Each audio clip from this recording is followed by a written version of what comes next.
You are listening to SPN, the Sports Podcasting Network. تلمين هناك لشوارزنيجر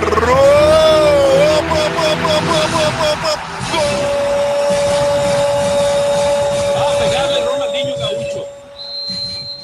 Ya lo hace. Pierna derecha, directo al arco. ¡Golazo! ¡Golazo!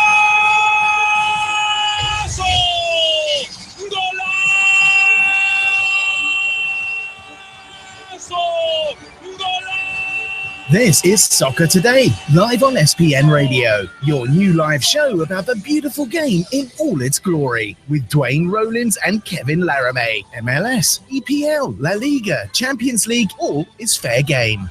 Powered by the Sports Podcasting Network. Visit us at sportspodcastingnetwork.com.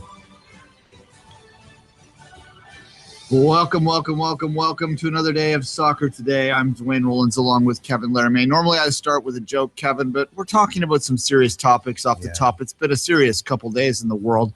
It's nice to have the distraction of the football out there, so I don't really like to have to go into this stuff, but we got to talk about Russia, Kevin. We have to. How you doing? I'm doing pretty good. We kind of have to, and it's a recurring theme in all the shows that we do now, between you and me, Five Rings especially, but talking about Russia has become quite a hobby of mine now. Yeah, I know a lot about Russian athletes, Russian doping, Russian everything at this point. Especially Russian athletes.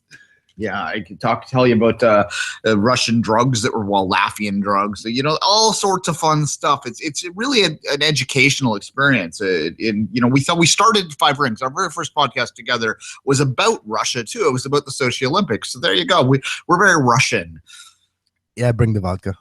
Yeah, I don't have any vodka. I'm looking at some scotch over there, but I think that my girlfriend would kill me if I drank that. All right, 5 o'clock somewhere. Russia today, the news of the day, and it is our question of the day, but it relates to it anyway, was that Russia received a suspended disqualification from the tournament. It's kind of like when you're a kid in university and you decide to do something stupid and you get a suspended sentence and you just have to behave yourself for 6 months and you have no penalty against you. That's kind of what they're getting here. So, but if there is further problems in the stands, and the stands are the only place the UEFA will issue a suspension based on. They don't police outside of the stands. They've been pretty consistent with that throughout their time doing stuff like this. That Russia will be booted right from the tournament. So it'll be very interesting to see whether they have a follow through on that one, Kevin. And very interesting because where they're going now, there is risk outside because of the proximity of the English fans too. If they want to have basically round 2 of what happened Saturday, but it's for the stands itself. You can bet that the surrounding security and defenses that's going to be surrounding the Russian fans for the next game of Russia in Lens will be very much more intense, very much more secure, basically, and serious than it was against England in the match in Marseille last week. Yeah, and it's unfortunate that the two teams are so closely located in France for this game, and that basically because of where England is playing, the French authorities have been telling them to stay in Lille, right? Because Lens is much smaller. That's my understanding of it. So that they were suggesting that to get hotels and so forth, that they should stay there, which unfortunately puts them, right up against the Russians again. Yeah, and Lens right now is a dry city for 24 hours when there's a game in that city to not aggravate the problem of hooliganism that was expected in a way. That's why the dry city was made for Lens, because of the size of the city. We'll see what all the ramifications of this, if anything happens. Hopefully nothing happens. Hopefully the authorities have taken the right move to ensure security and ensure security of the fans in the stands. I think is the most important thing. Outside of the stadium, if you know and you plan accordingly, there's ways like Brad was saying yesterday on the show to avoid it. But in the stands, if you're just stuck there and you're there, it's very difficult to justify, and to you don't want to get the reputation that you don't take the fans' your safety in the stands seriously. Yeah, it's unfortunate to have to see those big barriers between the supporters. That's something you, of course, see in the club game quite a bit. But at a Euro, at a World Cup, you like to see the interaction. That's a big part of it. And there's some great video out there. I've been retweeting it, especially of the Irish fans, because God love them. The Irish fans like to have fun. They like to enjoy life. They've also been known to throw a punch or two in their time, but that's not necessarily what's happening right now. There's a great video of them and the Swedish fans who they were playing yesterday singing ABBA together. So, that's what the Euro is supposed to be about, not this crap. However, here we are talking about it. Kevin, I did the Soccer Today question of the day. Let's move it there. Was if your country qualified, and I used a generic. I didn't want to put any one country on there. So if your country qualified, would you be willing to travel to Russia in 2018 was the Soccer Today question today. And it actually got retweeted by a few people that are outside of Canada, the United States. So we're getting, I think, a little bit more of a global answer to this question. And the votes are actually higher than they usually are. I'll say that as well. Yes, people that said they were willing to travel to Russia if their team were to qualify, 27% only. 73%, of course, then said no. So that's pretty significant to me. Now, whether that would change when you're facing it, I don't know. Because it's one thing to imagine, okay, if Canada, well, I'll put myself in that situation. It's easier for me to explain it. If Canada qualifies, I don't know if I'll go. If they do qualify, do you really think I'm not going? Come on, get your facts straight. You get to know me now by now, and I would go. I would make everything possible. It's like I was going to Rio in 2014 if Canada was going. It was all set and planned. I contacted the people in the CSA to get to know what the package is to travel and be a fan with the Canada experience. It's about $5,000 to $6,000. We'll see. Maybe if in Russia, I will do that thing if we get there. But that's the question. It's easy to say no or yay or nay if you're 2 years removed and the emotion is not there yet. Trust me, when you get that ticket, we're all gonna go. Yeah, Kevin and I are Canadian. For those who don't know, obviously, if Canada were to get it back for the first time in 1986, and being who I am and following this program as closely as I have over the years, I would probably make every effort possible to go. And I do believe that it would probably be not as dangerous as it maybe seems. However, I do think that you would have to be smart about it, how you travel, because it's one thing, we talked about Sochi a minute ago, and Sochi kind of happened in a bubble. So there was no problems around that. And if you had traveled to Sochi, you would have been in that bubble, that Olympic bubble the whole time. The security is around the perimeter of that. You could feel relatively safe. You're in Russia, but you're not really in the real Russia at that point, though. That's the thing with the World Cup, though. You kind of are in the real country because you have to travel between points.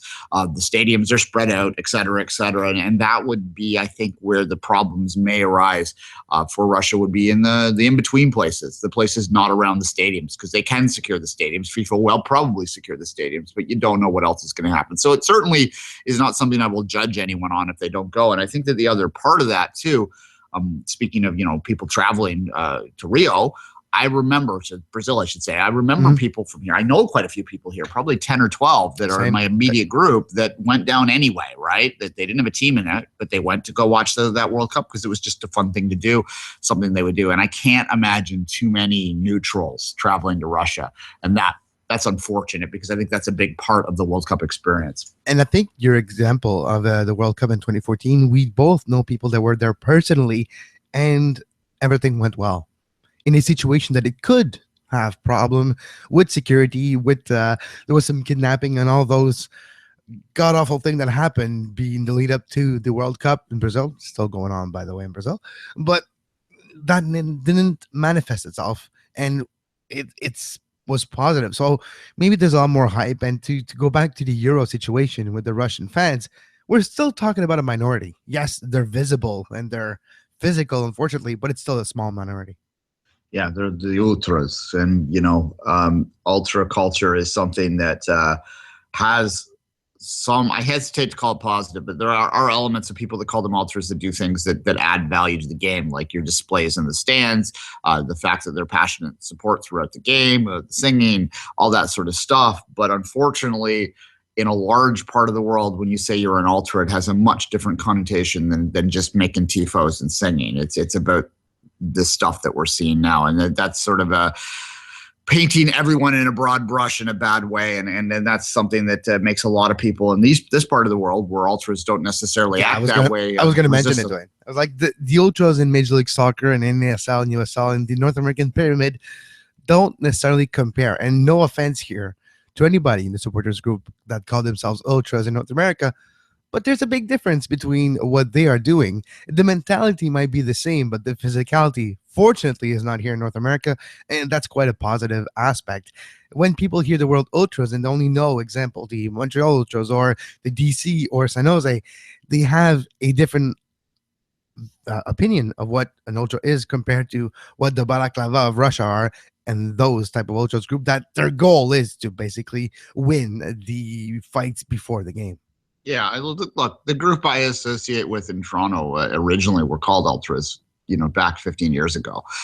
They went away from that for that very reason. They don't want to be associated with that. There's still a U in the name. It's U sector.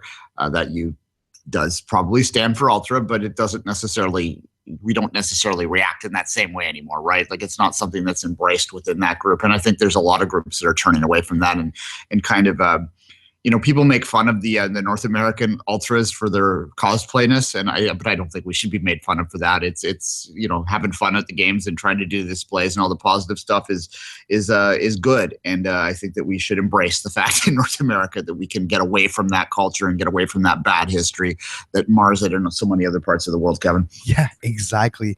And maybe we're doing something right for once. All right.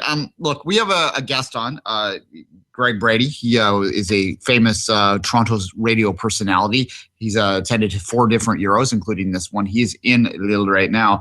So we're going to get him on the line in about 3 minutes to talk a little bit more about this, about what's happening on the ground. So before we bring him on, though, let's turn it a little lighter and talk a little bit about just your general overview of the tournament so far as we saw it yesterday. I thought yesterday was a really great, compelling day of football, including the Copa game in the evening, Kevin. What was your overall feeling yesterday? Italy 2-0 over Belgium. I saw a player that I cover in the club team in Montreal start a Euro match, which was unexpected a few months ago. But the way things unfold for Belgium and their backline, they needed reinforcement. Laurent Simon started at right back for Belgium national team and did not play that bad. Was not necessarily the best defenseman in the team, but he wasn't the worst. So it was quite an interesting day, and I have to say it was quite special to see somebody that you cover weekly on that level, on that stage. It was quite interesting. It gave another reason for me to watch this tournament with different set of eyes. Yeah, we'll be breaking that game down a lot more along with the other 2 games later on in the show. Look, I thought that, like I said, I thought it was a brilliant day of football in terms of just the overall play, and I'll just leave it general for now. I thought that Spain was put on a display that made me quite happy that I predicted them to win the tournament. I felt a little more confident after watching them win that game. Only 1-0, but that's Spain's way, right? Italy obviously answered a lot of questions. They're going to be in with a chance here. And look, the 2, Sweden and Ireland, that game, I think it was probably the 3 and 4 teams in those pools playing, but they put a spirited little contest on. And Ibra had his moments, had a couple great chances, created the own goal, basically. A beautiful goal by Ireland. It was just a good day of football, and I enjoyed it immensely. And then it was capped off by what was an insanely frantic game in the Copas that Mexico got the late goal to win the group and avoid Argentina in the quarterfinals, which would have made for a little bit of a battle royale on that side of the draw, because they would have had the winner of the USA's game in the semifinal. So it would have been something that I think the organizers were hoping to avoid. So that was kind of a fun game to end the evening. All right, Kevin, let's take a longer break right now. We're going to get Greg on the line. We'll come back. We're going to talk more about the situation in Lille and then just Greg's general observations on the tournament.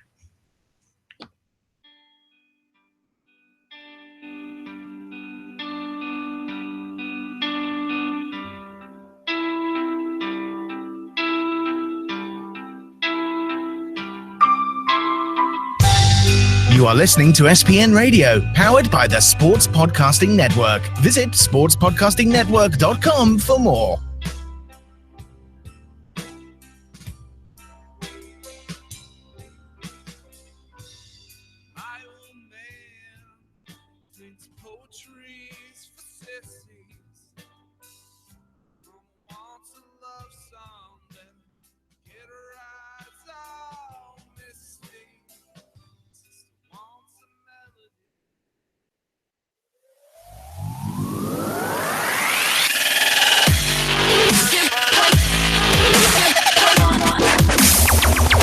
You're listening to Soccer Today on SPN Radio.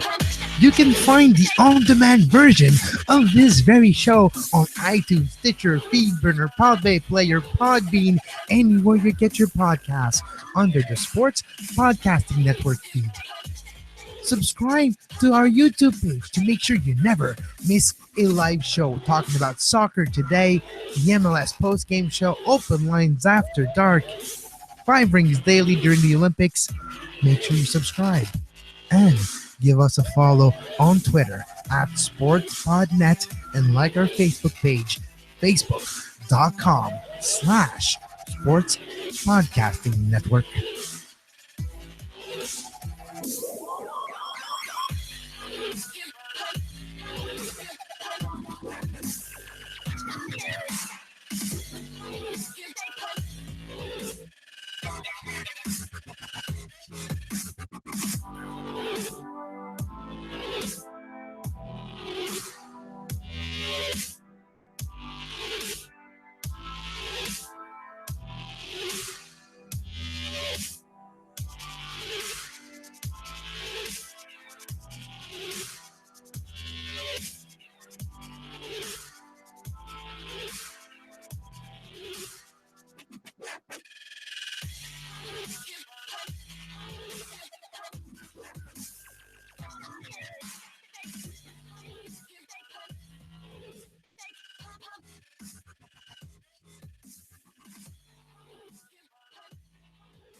You are listening to Soccer Today, live on SPN Radio.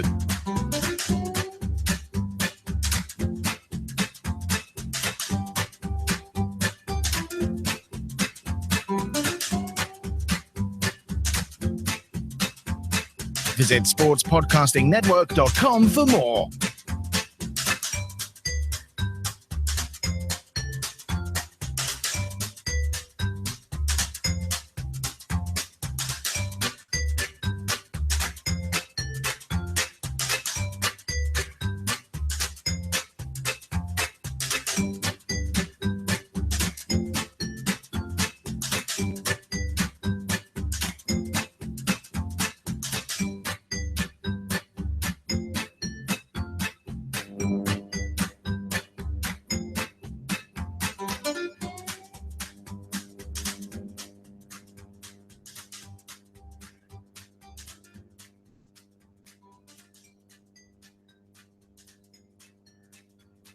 And welcome back to Soccer Today. It's our great pleasure to welcome Greg Brady, a well-known radio personality that is attending his 4th Euro. Welcome to the show, Greg. Happy to be here. Are you kidding? It's having the time of my life here. We just got from Paris to Lille and Sweden, Ireland yesterday, and seeing. I'll see.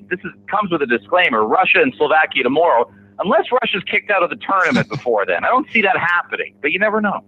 You never know that today the sanctions came down, the suspended sanctions. Greg, you are a Lille, as you said.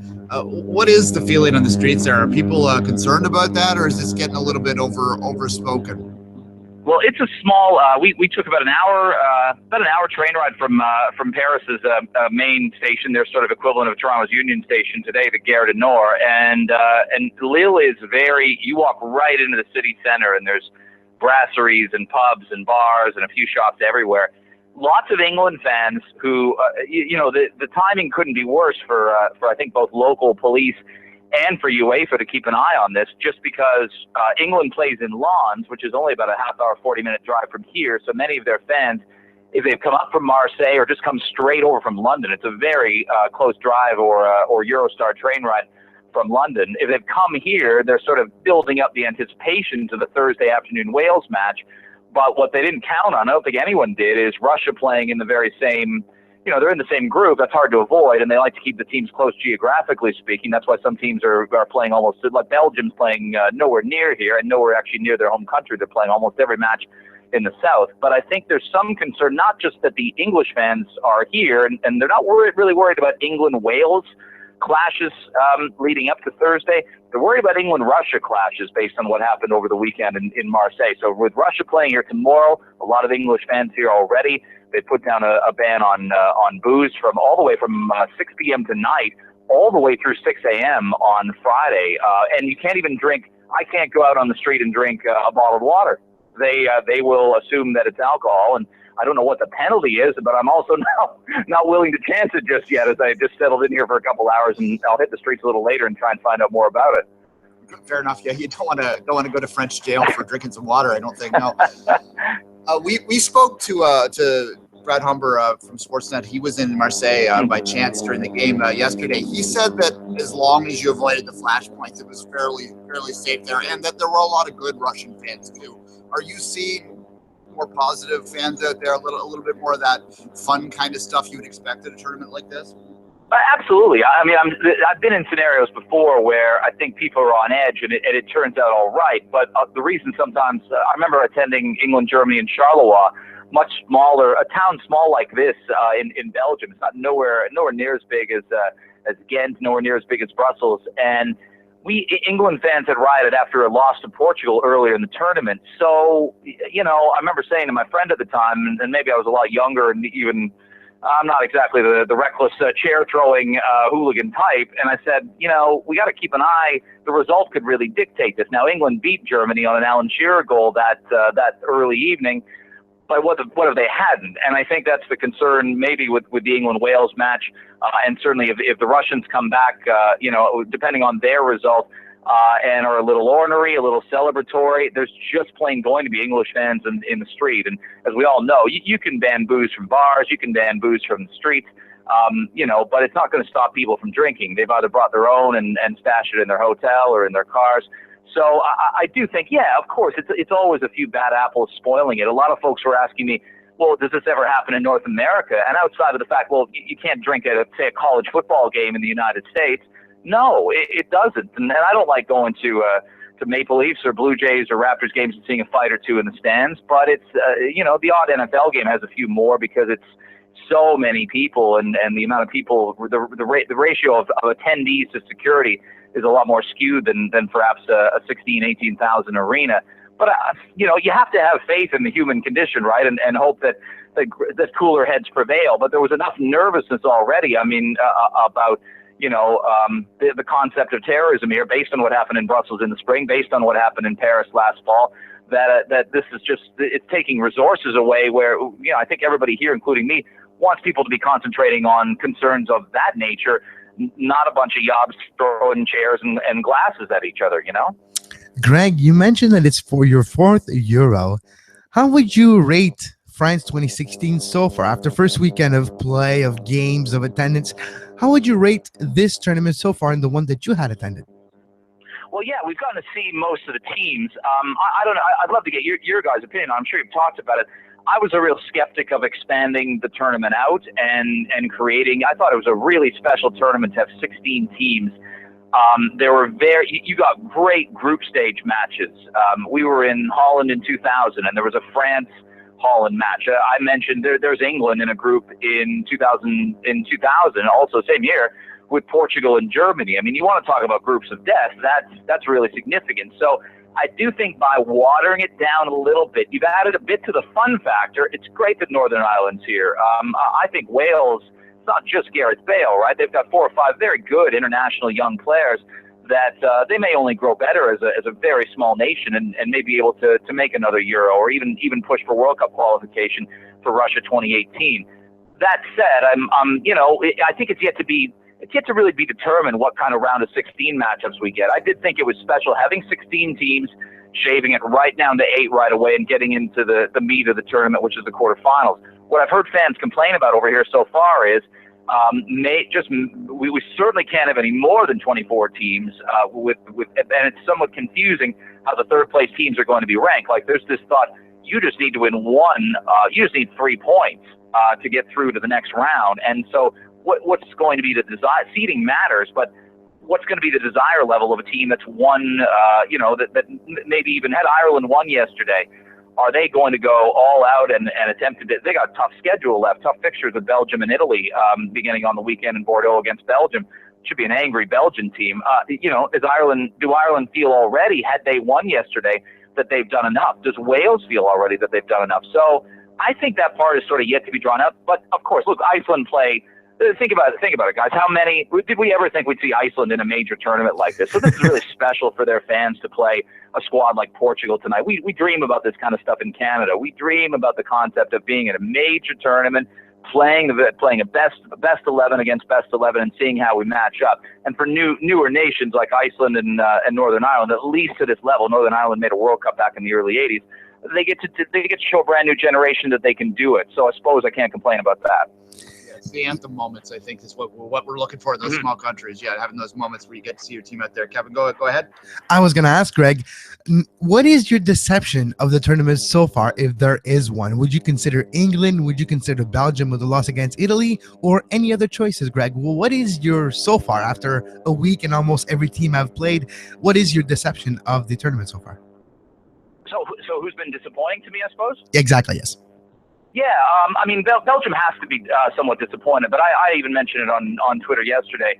We do this all the time with Italy, and sometimes we're right. Sometimes they do disappoint at a major tournament. There don't seem to be, generational players. Even Italians who are, you can kind of get the goggles on a little bit for your own nation. In England, it's almost the opposite. You don't believe in the young players. You don't want to hype the team too much. You just say, it's sort of that Eeyore factor. Oh, here we go again, same old England. And we were all saying that Saturday afternoon with the Russian goal in the last couple of minutes of injury time. So I'd like to think yesterday was more about what Italy did in Lyon than what Belgium did not do. I hope that's the case for the tournament, because I think Belgium's got obviously a fantastic front line. We knew they'd be missing Vincent Kompany on the back end. And I don't want to overrate leadership or intangibles. I sometimes think we get way too carried away with intangibles and not talk about the practical nature, but they're better with company. They are. And Italy, I'd like to think just Italy was fantastic yesterday. And the back four plus the veteran keeper Buffon, I don't know that there's a better team that's going to play this tournament with a 1-0 lead. Yesterday's game was fantastic. I couldn't have asked for Belgium to do much more than to keep attacking as they were. And yeah, England to give the point away at the very end had to be a little bit disappointing. I think, I'll be honest, I wasn't terribly impressed with Croatia with their weekend game against Turkey. I thought, the Modric goal was really special, but in the run of play, I didn't think Croatia impressed, and I was really hoping they would. They've still got the Czech Republic to play, who fought Spain pretty hard yesterday, let's face it, for 85 minutes, and they've still got Spain in the last match, and Spain comes in a little wounded and angry, as we all know, from the World Cup 2 years ago. So the Croats didn't terribly impress, but as we know, this is, you get 3 games, you certainly have a chance to turn things around. Yeah, Greg, to finish it up, I want to ask you about 2 particular teams that are amongst the favorites. As you mentioned Spain a minute ago, a wounded animal. I think a lot of people were underrated them. They played their game and they got the 1-0 win, which is their thing. Also Germany. Can you just speak to those 2 teams and which one of those impressed you more in their opening game? Well, yeah, Spain had the slow start. I think Germany was more consistent throughout, and that's another team. Ukraine, people thought they could end up the team that they share the Euro with, Poland. They'll get them in the qualifying match in Marseille on the 21st, so a week from today, and that could be an incredibly important match and a great rivalry game. A little more even teams, I think, than England and Wales. So Germany was dominant. A lot of people I know giggled when Schweinsteiger scored the late goal to really wrap it up, because he hadn't done much for the prior part of the game. But Germany in these tournaments are really hard to. They're just plain hard to ignore. I mean, I was at Euro 2000 in Portugal. They lost all 3 matches, and they really said goodbye to the older players. I think a lot like English fans wanted to do after the last World Cup. They went into that, the Brazil World Cup with a top draw with Italy and Uruguay, and English fans just said, well, let's just do the best we can and get through this. And given Costa Rica was much better than anybody thought, it was an incredibly disappointing tournament. I don't think we're there yet. I don't think we're there yet, obviously, with Germany, because this group's been brought along and they've changed how they do things over the last decade or so. They can certainly win the tournament. But I also think, again, if we were saying, Italy is that team, you wouldn't want to face them in the group. They could beat you in the round of 16 and quarterfinals. I think now we have to look at Italy as maybe a similar threat to Germany and Spain. And it is just one match. But that was sort of, like I mentioned earlier, you don't get these incredible power against power group stage matchups now that you've spread the field out to 24 teams anymore. I suppose, Germany-Poland is an okay game. Portugal-Austria, which I'm going to on Saturday in Paris, has potential to be an excellent game, given Austria is clearly the second most talented, team in that group. But it spaces well. It's incumbent upon Germany and Spain to try and win all three matches because it helps your seeding. And as we've seen before, when England kind of loped through and, draw the first match against USA in South Africa, and then same against Algeria, well, it doesn't matter how well they finish. Guess what? You're facing Germany in the round of 16 or Argentina in the round of 16 in the 1998 World Cup. It's no fun for anybody. So I think Germany and Spain, they both can win. Everybody knows that. But they've really got to play consistent through the tournament, or you're going to get a landmine in potentially in the round of 16. Greg, you mentioned this is your fourth Euro. I'm just curious what your highlight over those four is. What's your memory that you take away that you think about sometimes?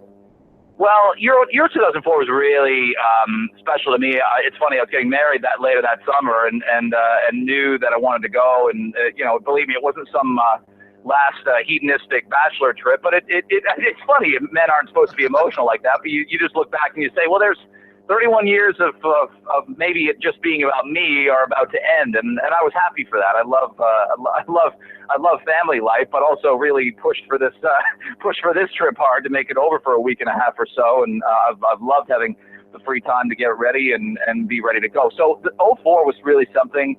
I was over in England in '98 when Michael Owen debuted, not going to any of the matches, obviously, in France, but you think about the goal he scored against Argentina, and I saw Wayne Rooney score. I was at the England-Croatia game, the 4-2 win. They had to have it, too, to qualify because they'd lost the match to France 2-1 at the start of the group stage. So seeing Rooney, at age 19, play among veteran players, that was Paul Scholes' last Euro experience.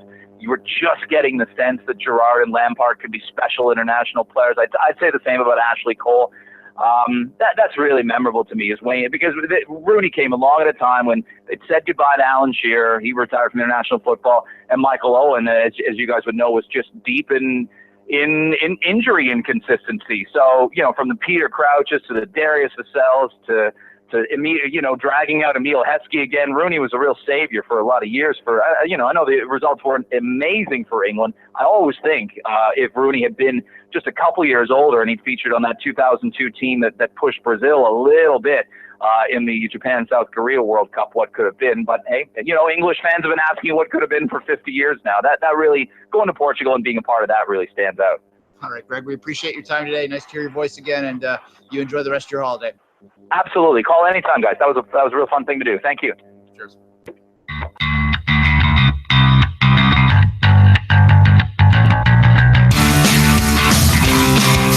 You are listening to SPN Radio, powered by the Sports Podcasting Network. Visit sportspodcastingnetwork.com for more.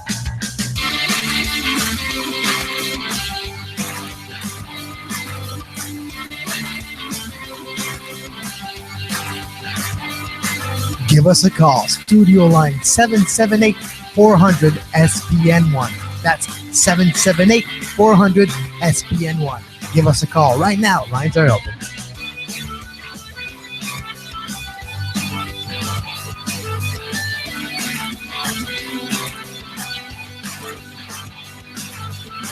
Woo! Woo! Are you dancing again? No. Fine. Yeah. Maybe. It's very catchy. It's a very catchy little tune you got going there, Kevin. Yes, I worked pretty hard at it. Yeah. Was from your first album? My second. It's my second EP. Okay, there you go. Yeah. All right. Thanks again, Greg. Kevin, that's you want to keep it light today after we had our whole Russian conversation at the beginning. You had a few things that you wanted to throw out there. What do you tell us about that? Exactly. Well, first of all, lines are open, so you can give us a call, 778-400-SPN1. One thing that I would like to get your opinion on today is, we all give our prediction, who's going to be the golden boot, who's going to be the golden glove, who's going to be the golden whistle. Well, you know what? I'm a kind of kid guy, and I like me some kids fashion.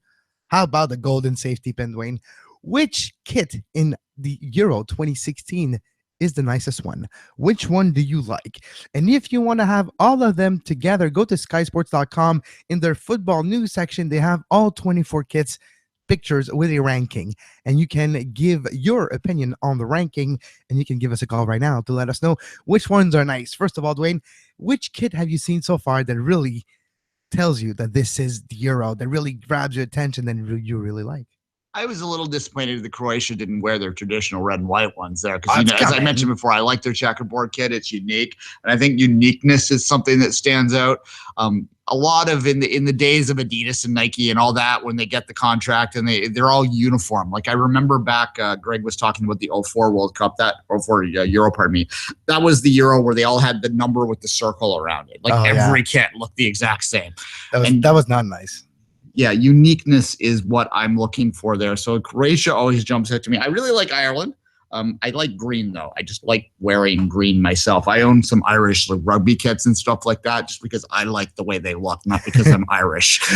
Wait tonight when you're going to see Iceland wear their major tournament debut in a Area kit, ERREA, a kit company that we're not necessarily aware of, and there's a Jofa kit as well. So Jofa. Yes, Jofa has a kit. So in 2016, because of the 24 teams, not all of them is Adidas or Nike. You have Puma, you have Under Armour, you have Area and Jofa. So at least it gives you different sight lines. And wait till you see that Iceland kit. It does look weird and not necessarily up to the standards, but you know what? Takes every kind of kit to make a whole. Yeah, as everyone knows, I tend to tell this a lot, so I don't think anyone can't know by now, but I'm a Manchester City fan. Most of my City kits, and I have a lot of them, are third kits. I like the third kits because they're different. They just add a little. I do have a an iconic sky blue one as well, obviously, but I prefer the third kits. I have a maroon one. I have a purple one. People call me a grape when I wear it. Yeah, it wasn't Jofa, it's Joma. I just mistaked it by one letter, but it could be easily done. Romania has a Joma jersey. Oh, I know. Yeah, I'm familiar with that. I'm surprised Warriors in there. I think Warriors moving away from the kits. They had Liverpool's contract for a few years. Thank God Warriors moving away from kit design, because those were the worst kit I have ever seen. They were worthy of a 1997 MLS type of kit. Oh, yeah. The best kit, of course, ever is the Colorado and NFL ones where they had the fringe on it. Wow. Yeah, that was amazing. Yeah, look, I mean, my favorite thing is a kit reveal day when everyone becomes a fashion expert within the world of soccer here in North America and anywhere in the world. It's like all these, guys that I was joking last night. Actually, I was out and about. I was in a nice part of Toronto, and my girlfriend is like, "They're going to think you're a bum in here because you're wearing your kit." And I'm like, "What are you talking about? It's $140 top." It's worth it. Yeah. But that's like the height of my fashion understanding is a football kit, right? So anyway, but just to go back to my to the kits itself in 2016, there's a couple of nice ones. A lot of clean lines this year. A lot of clean, pure design that have intricate. Just look at the France one, which is number one in the Sky Sports ranking with over 75,000 upvote. That's why it's number one.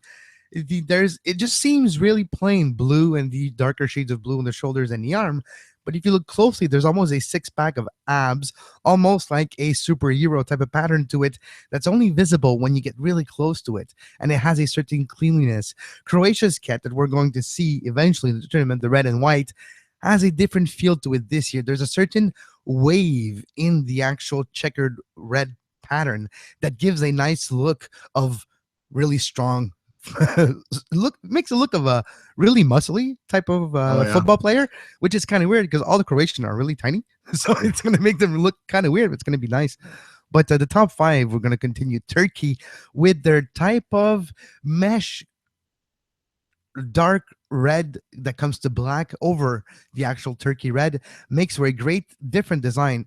And you have the Portugal one that is basically the same template as the French one, but just with the Portugal colors. There's three teams that have the same template by Nike, and again, like you mentioned earlier, it's a shame that when you have the same company, you just take the same design. If I was Portugal, I'd be like, dude, why are you giving us the same template as you give France? Think of something different. We should all have a unique kit, at least for the Euro. That's to turn it to Canada for a second. That's why the Canadian kit, they went with Umbro, because they were getting just basically they were with Adidas, I believe it was, and they were essentially just getting whatever at the end of the design period. They just took like other kits and went, okay, well, that's fine for Canada. And at least with Umbro, they get frontline attention. And I think that's why the smaller companies have a chance to step up, because uniqueness does really sell. I talked about that a minute ago. You also, it's interesting, you talk about like that kind of contouring, I guess is the way to put it there, where if you look closely at a kit, it has different things going on. You'll see that in MLS a lot. The Toronto FC kits had the maple leaf on it a couple years ago. Like just look like wet spots. Yeah. Well, anyway, it's something that I didn't like that kit per se. I don't really like TFC's kits generally. So there you go. I actually like the white and blue one, and I know that's going to irritate people here, but I do, because I like the Blizzard kits from back in the day. For me, Duane, so far, the kit that is the worst, the one at least that is not in the running, in my opinion, for the golden pin is the Belgium one, the one they were wearing yesterday. I don't know, the red, it's not constant. It doesn't have a nice look to it. So when you see players running in it, it doesn't have like a flow. It feels like truncated to me, and it just destroys the whole pattern of those players running on green. It gives a weird aspect to it, and it's something that's always needs to be taken into consideration when you're talking about kits, is seeing them in. Okay, I'm really talking about this nerdy now, I know, but to see the kits in movement on the green pitch, that's where you get the full experience of the kit. And unfortunately, the Belgium kit experience, watching them yesterday, was not up to par at all. Yeah. I feel like we're having listen to the Vocal Minority podcast. They have the Stadium and Kit podcast within the podcast that they always play sometimes. Anyway, I feel like we're in the middle of that conversation right now. Now, the person who Mark, who does that run, he's a actual design guy, so it would make sense. Whereas it's just me talking about what I like to my eye, and I think that's maybe not really adding a lot of fashion. There's no kind of fashion expertise coming out here.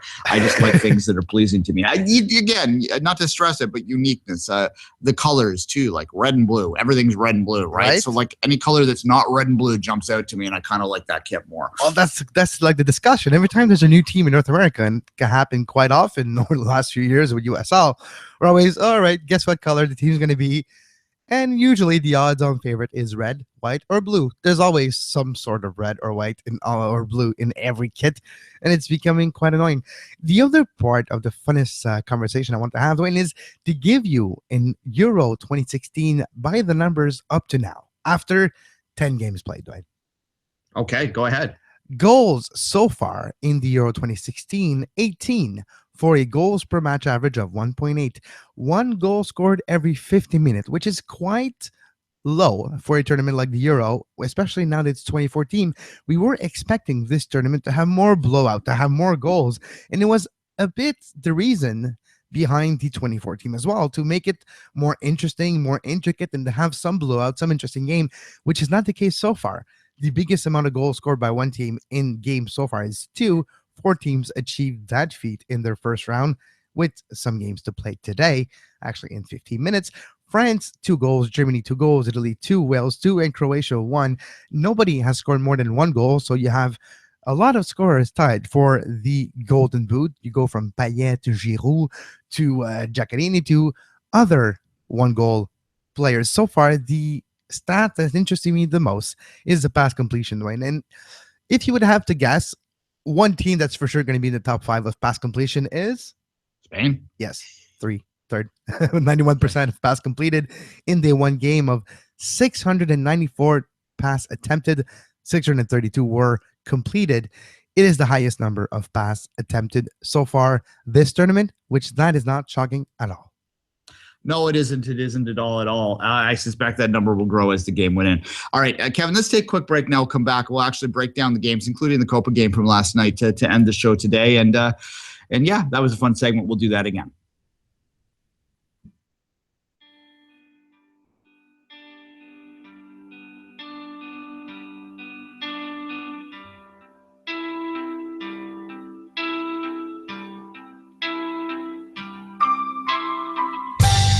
You are listening to SPN Radio, powered by the Sports Podcasting Network. Visit sportspodcastingnetwork.com for more.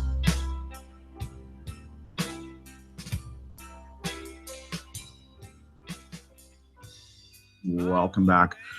15 minutes to go until Hungary makes its return to the World Major Tournament stage. As I predicted in the prediction podcast a week ago Friday, I do think that they are the weakest team in this draw, but certainly that'll be something that we'll be watching in the moments ahead. The Empire Derby from back in the day. The funny thing is, when I wasn't born when Hungary was a dominant power in the world of football. So when I'm looking at documentaries and when I was first learning about the history of the sport many, many years ago, and then I'm like, Hungary, really? Wow, they drop off the map. Wow, what happened there? The emergence of everybody else probably. So it's fun to see them back in maybe the second biggest stage of the world of football. It's great to see them there. There's still a big leap for a World Cup qualifying, but at least they're in the Euro this year. And it's going to be quite interesting. We're not expecting anything. There are no expectations and nothing at all but Hungary. But just their presence is kind of refreshing. Yeah, I'm going to give it a more modern name. This is the inverting the pyramid derby, because both Austria and Hungary have major parts in inverting the pyramid in terms of the evolution of tactics through the years.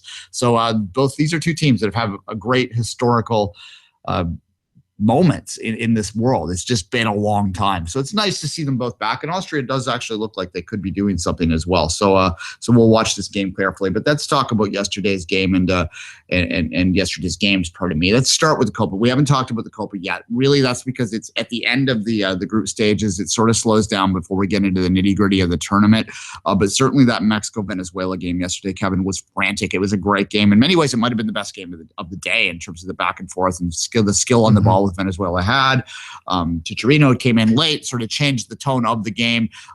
Mexico got the late goal to get the 1-1 draw and to win the group to avoid Argentina. But nonetheless, it was a great performance by Venezuela. Still undefeated in the tournament. Still has to be a remarkable accomplishment for them. They have Argentina up next. That's going to be a tough get. Any chance of Venezuela pulling the upset against Messi and his compatriots? There's always a chance. I'm saying there's a chance. You're saying there's a chance. Yeah, that's exactly what I'm saying. But certainly, I think that they have to be impressive regardless. The other side of the draw that Mexico drops into is basically Colombia is who will be in their way if they can get past Peru. So it will be, I think it's a slightly easier touch on that side of the draw than certainly that will be a Venezuela that's up and coming right now. You have the USA and Ecuador. Both of those teams played well at times in the group stage. And then you have the Argentina, obviously. So it's going to be tough on that top half of the draw there. But the Copa is going to get a lot more serious, and we'll be providing it with a lot more time like we did in week one once it hits the quarterfinal stage. But really tonight, only one last spot up for grabs, and we'll be watching that, of course, and talking about it tomorrow. But let's move to the Euro now. I really was impressed by Spain, Kevin. I really was. I know it was only the 1-0 game, and they couldn't finish, and that's always. But they could have scored like 5 goals easily. Yeah, that's always been Spain's way, and it's how they play though. And I was saying yesterday on Twitter, I was talking to people mistake tiki-taka. I think actually we said in the show, people mistake tiki-taka with an offensive system. It's not. It's a defensive system designed to suck the wind out of a game, to deny the ball, and to just wear you down. And the later Spain goes in the tournament, the more tired their opposition is and the more effective that approach is. And it becomes less precarious for them to win games. So I watched that game, watched that performance yesterday against the Czech Republic, who did battle hard and sort of were a full measure for the battle, and just think and projected that forward and thought that this Spain team, they've got to be, especially when you look at the draw, absolutely considered one of the favorites, like we gave them the nod in the in our previous show. But you mentioned that later in the tournament. I would go further than that in an actual game itself.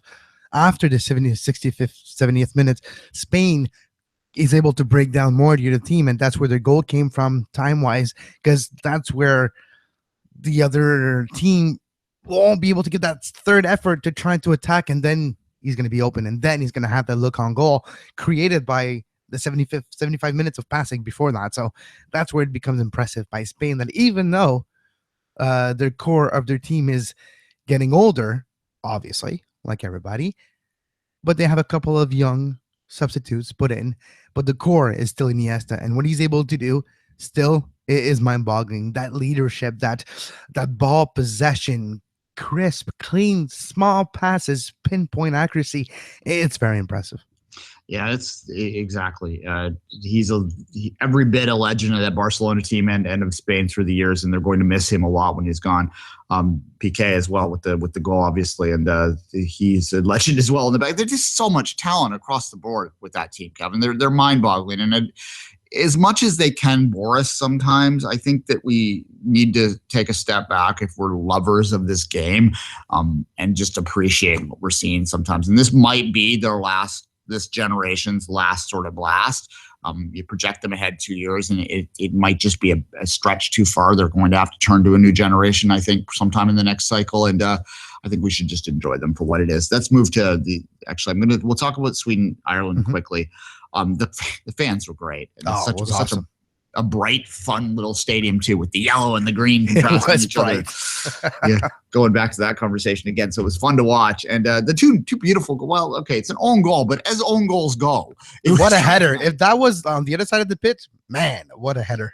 Jeez. Yeah, but it almost looked like on purpose. The way he just jumps and goes right. The goalkeeper. I was like, "What are you doing?" No, it was awesome.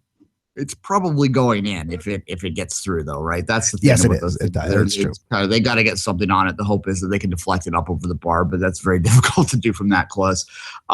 Look, the Ireland goal, though, was beautiful, too. And there's been a lot of great goals in this tournament. There's been not as many goals as we'd like, I think, but they're all great. Yeah, so that's something as well. And again, 1 point for each. I don't know. What's the old kissing your sister joke, right? I think that they probably feel that way because both of those teams probably would have wanted to get the full 3 points to have a chance, to have more of a chance in their mind to get through as a best third place finisher, because I think both of them are going to be tough in their final games, Kevin. No, exactly. It's not going to be easy for anybody, but you mentioned Spain that impressed me, and let's go to Belgium. I was a little bit disappointed by Belgium. Maybe it's me overhyping this team. Maybe it's when you look at it, all the pieces individually, you would figure that they would have had a better start to a tournament or a better tournament as a whole. It's still early to judge, but when you're looking at all the pieces of this team, outside of Fellaini's bleached hair, which I'm trying not to look at, you have a pretty good roster. It's just I'm surprised that they lay an egg against Italy like this in their opening game. Yeah, but did Italy play well? It's Sure, half a dozen 160 the other when you have those conversations. And I think that you look at their problems at the back where it's not just Kompany that's out. They've lost 3 of their projected starters at the back. And to take that and to try and convert it, and Simon, God love him, he's forced not only to play out of position. He's forced to play out of position, and a lot of people were pointing out that he didn't pick the run up on the first goal against them. Yes. So Vertonghen didn't cover the man right, but Laurent Simon could have covered that guy before. Absolutely. Yeah, well, they were saying that basically the ball's going over his head, and they want the outside back needs to track at that point. Yes, and both were not tracking it at all. Yeah. Yeah, and it's a problem there. So I mean, you got a guy, like I said, you got a guy that's playing in MLS that's a normal center half that's stuck playing out in the fullback position. So for those that in North America here, it's not just North American national team managers that play center halves at fullback. There you go. It's Belgium won too, so it's not just Floro and Klinsmann. I guess it's Wilmot as well. Yeah, there you go. And he's in a lot of trouble, too. I mean, the Belgian press was all over him here. They have to bounce back. And that's why I think that Sweden-Ireland result has to disappoint them, because they look at Belgium as a wounded animal here. Now, the question is, are they vulnerable? As Greg said, are they vulnerable, or are they going to come out angry and just knock these guys down? And that's the question we have to ask. But Italy, we can't ignore the show. There's 5 minutes to kick off here, so we will get you out in time to watch the opening kickoff. But Italy was damn impressive. And I when I ranked them, I did this. I tweeted out 24 tweets about 24 teams during the France game, and I ended up ranking Italy 6th in the whole tournament. And a lot of people were ranking them lower. In my mind, it's just like as I was going through that and making the rankings, I just couldn't bring myself to push Italy down, because Italy, they're never bad unless they're terrible, and we've seen them now, and They're not terrible. And so far, so good without Pirlo. People were maybe scared or worried that the midfield will be a lost battle for Italy without Pirlo. You know what? You have to take your emotion out of the game sometimes, and taking Pirlo out has risen the young crop. And there is such a thing as a player taking a spot of a younger player. Yes, it's good. The legend's still playing. And I'm not saying this for Buffon. Buffon is another story. Buffon looks younger now than 15 years ago. Is it Benjamin Buffon? Like Button? I don't know. But the way, example, a Pirlo would have taken a spot of a younger midfielder that could never really take that opportunity, that confidence at the highest level of the national team because he's always slotted there. The fact that he's not there this year, that he was taking his spot by a younger player, really bodes well for the future, that not only are you thinking about this tournament, but you're thinking the one that comes in 2 years, in 4 years, in 6 years. And you have to, with some spot on your roster, give experience to younger guys. So when the time comes that it's on their shoulders, they're ready for the opportunity. All right. Anthems are starting here, Kevin. Let's start to wrap the show up. Obviously, we've given the Patreon numbers out all the time this week. I'll have you give it before we leave. Lots of fun stuff going on. We have U.S. Open Cup action starting tonight. We'll start to begin to creep our attention a little bit back to the domestic club side in the days ahead, but there's just so much going on with the Euros and the Copas that it's hard to put too much focus on there. It's funny. MLS is so out of sight, out of mind. Yeah, exactly. Both of us, it's our bread and butter, the MLS, and we started this live show, and we haven't even really talked about Major League Soccer since the beginning of this show yet, and it's been, a week and 2 days. Hope you like it, but yeah, Major League Soccer is about to come back in our lives very soon. Yeah, and we will give a little attention to the U.S. Open Cup in the days ahead. We're talking like 5-10 minute segments. I'll try and get something in there, but nonetheless, let's say goodbye for today, Kevin. If you give the Patreon number out there, and we'll toot it out, and we'll watch these games, and we'll be back tomorrow at 11 o'clock Eastern. Absolutely. Patreon.com, the way to support the show and the network. There's 2 ways. First of all, non-financially. Talk about us. Tell your soccer friends about Soccer Today, about the Sports Podcasting Network and all its soccer content. Tell your boards, go on boards, Reddit, MySpace, wherever you go and have your soccer discussion. Introduce Soccer Today to your audience. That's the non-financial way to give us a hand, and it's really helpful, really helps us a lot. Go to iTunes, 5-star review, write a little nice word for us. Those are the type of thing that gets us going and helps us get out of bed in the morning to go talk about soccer on a microphone, and to help us financially to be able to grow the network, grow the equipment, better microphone, better traveling studio. All those technical equipment are here for your benefit, and with your help, we can give you even more of those benefits. And until tomorrow on the Sports Podcasting Network, I am Kevin Laramee. You can find all the links talked about on this show in the description of the show, live or on demand.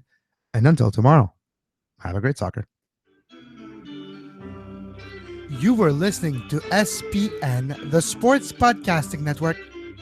Visit us, sportspodcastingnetwork.com.